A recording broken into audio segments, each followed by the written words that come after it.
আচ্ছা, সরস্বতী পুজো তো সামনে আসছে নাকি? আচ্ছা, সবচাইতে বেশি দেবীর পুজো কোথায় হয়? মানে কোন দেবীর হয়, লক্ষ্মীর না সরস্বতী? লক্ষ্মীর হয়। আর সরস্বতীরও পুজো হয়। তো যিনি সরস্বতী সম্পর্কে বলতে বলেছেন, সরস্বতীর জন্ম বৃত্তান্ত তাকে আমি বোঝাবো, কোথা থেকে সরস্বতীর জন্ম হলো, কিভাবে হলো, সে কথা তাকে বলে আমি বুঝিয়ে দেবো। তবে সরস্বতীর একটা কথা বলে কি, সরস্বতী পূর্বজন্মে কী ছিল, এদিকে তাকান একটু বলে দিই। সরস্বতী মন্দর পর্বতের গুহাতে চুপচাপ বসছিল কেন? কৃষ্ণ রাধাকে ভালোবাসবে বলে। অভিমান হয়েছে কার? সরস্বতীর। যে অভিমান হয়েছে, কেন ভালোবাসবে? এখন সরস্বতী যদি চুপ করে দেয় তাহলে পূজা পাঠ আর হবে? জোরে বলুন। সমস্ত দেবগণ গিয়ে ভগবানকে বলছে, প্রভু এবার কি করা যায়? সরস্বতী তো চুপ করে বসে আছে। সরস্বতী বলল, প্রভু আমি এমন একটা জিনিস চাই, তোমার অধরাম্বিত চুম্বন করতে চাই। বলছে রাধার আগে তো হয় না। বলছে না, রাধার আগে আমাকে অধরাম্বিত চুম্বন করতে হবে। বলছে সরস্বতী, তবে তুমি হবে কি? তুমি হবে বাঁশি। আগে তোমাকে অধরাম্বিত চুম্বন করাবো, তারপর রাধারানী জানতে পারবে আমি তোমাকে ডেকেছি।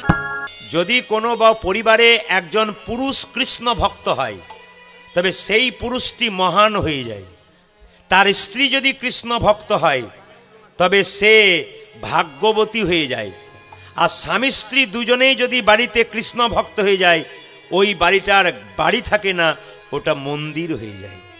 আর ওই মন্দিরে যদি বাচ্চাটিকে জন্ম দিয়েছেন, সেই বাচ্চা যদি কৃষ্ণ ভক্ত হয়ে যায়, ওটার মন্দির থাকে না, ওটা স্বর্গে পরিণত হয়ে যায়। আর বাড়ির সবাই যদি কৃষ্ণের দাস হয়ে যান, কৃষ্ণ ভক্ত হয়ে যান, তবে বাড়িটার বাড়ি থাকে না, ওটা গোলক বৈকুণ্ঠ ধাম। নিতাই গৌর হরি বল বলে হরি বল, হরি বল। এই জন্যে যারা বাবা হয়েছেন, যারা মা হয়েছেন, তারা হৃদয় মাঝে নিয়ে যান, আপনাদের বাচ্চাকে শিক্ষা দেবেন কিভাবে পথ চললে সুন্দর হয়। শুধুমাত্র টিভি সিরিয়াল দেখবেন, কিছুক্ষণ দেখবেন, নাচবেন, গাইবেন, আনন্দ পাবেন, ব্যাস শেষ হয়ে গেল। কিন্তু এই জিনিসগুলো যদি হৃদয়ে ধরে নিয়ে যেতে পারেন, আপনার জীবনে ব্যবহার করতে পারেন, আপনার জীবনটা এত সুন্দর হবে আপনি ভাবতেই পারেন। আচ্ছা, আপনারা এতজন কীর্তন শুনতে এসছেন, একটু বলবেন হরিনাম শুনলে সুখ হয় না দুঃখ হয়? সুখ হয় নাকি? যা কেউ বলছে সুখ হয়, কেউ বলছে দুঃখ হয়, আবার দু চারজন দেখছে মানে দুপক্ষেই আছে। সেই ভোটের সময় হয় না, কিছু পার্টি আছে দেখবেন দুদিকেই মুড়ি খায়, কাকে যে ভোট দেয় কেউ জানে না, সেরকম পার্টি থাকে আর কি। আচ্ছা, হরিনাম করলে যারা বললেন সুখ হয়, তাদের জন্য বলি, যে হরিনাম করে তারই তো ছেঁড়া কাপড় হয় না, কি বলছেন? যে হরিনাম করে তারই তো ঘরের চাল ফুটে জল পড়ে। কিন্তু শাস্ত্র বলেছে হরিনাম করো, যে করে আমার আস, আমি করি তার সর্বনাশ।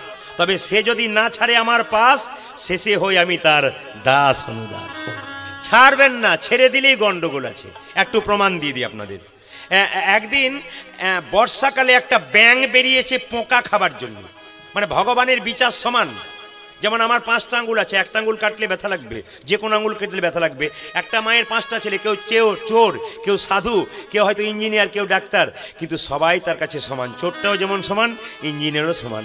ভগবানের কাছে সবাই সমান। যে ভক্ত সে সমান, অভক্ত সে সমান। প্রমাণ কি?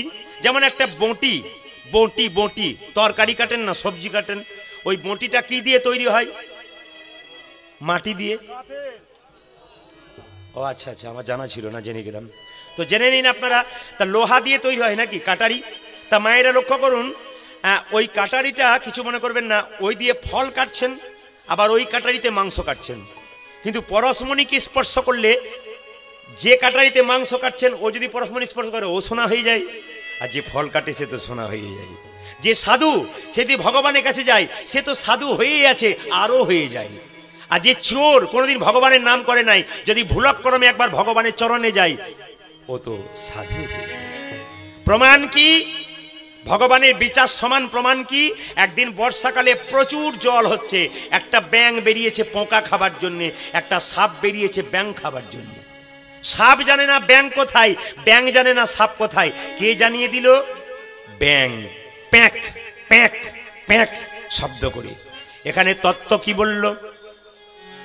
ব্যাঙ যেমন নিজের বিপদে প্যাঁক প্যাঁক করে ডেকে আনলো, যে জিহ্বা হরিনাম বলে না, কৃষ্ণ নাম বলে না, সে হলো ব্যাঙের জিহ্বা। ব্যাঙ যেমন প্যাঁক প্যাঁক শব্দ করে বিপদে ডেকে আনলো, যে জীব কোনোদিন হরিনাম বলে নাই, যে জিহ্বাই হরিনাম হয় নাই, ও বিপদ ডেকে আনছে। ব্যাঙটা পোকা খাবার জন্য বেরিয়েছে, সাপ ব্যাঙ খাবার জন্য, কেউ জানে না কে কোথায় আছে, ব্যাঙ জানিয়ে দিয়েছে আমি এখানে আছি, প্যাঁক প্যাঁক শব্দে সাপ গিয়ে ব্যাঙটাকে ধরেছে।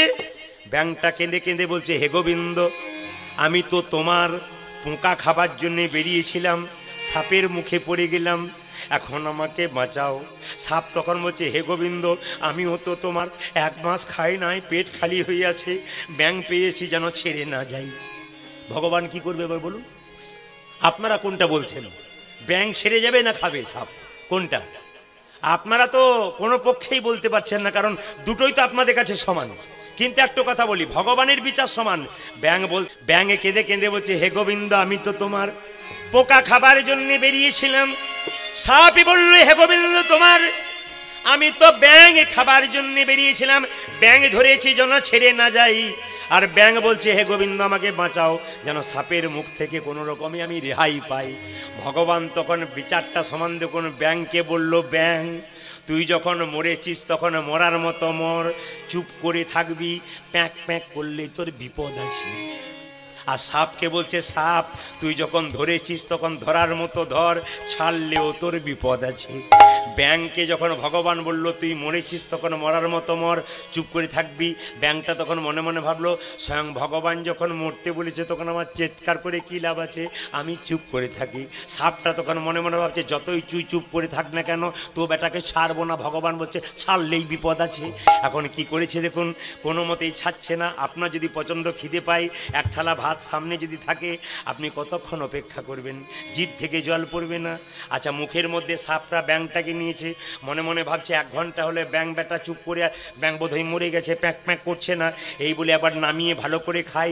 এই বলে সাপটা যেই না ব্যাঙটাকে নামাতে গেছে, ব্যাঙটি নিতাই গৌর হয়ে গেছে। আসলে নাই, আপনারা মাথায় নেবেন মায়েরা, ভগবানের বিচার সমান, যে যেমন নিতে পারে। ব্যাঙের মতো যারা ভক্ত, তাদেরকে বলল, হরিনাম যদি শুনতে এসেছো তবে নড়াচড়া করো না।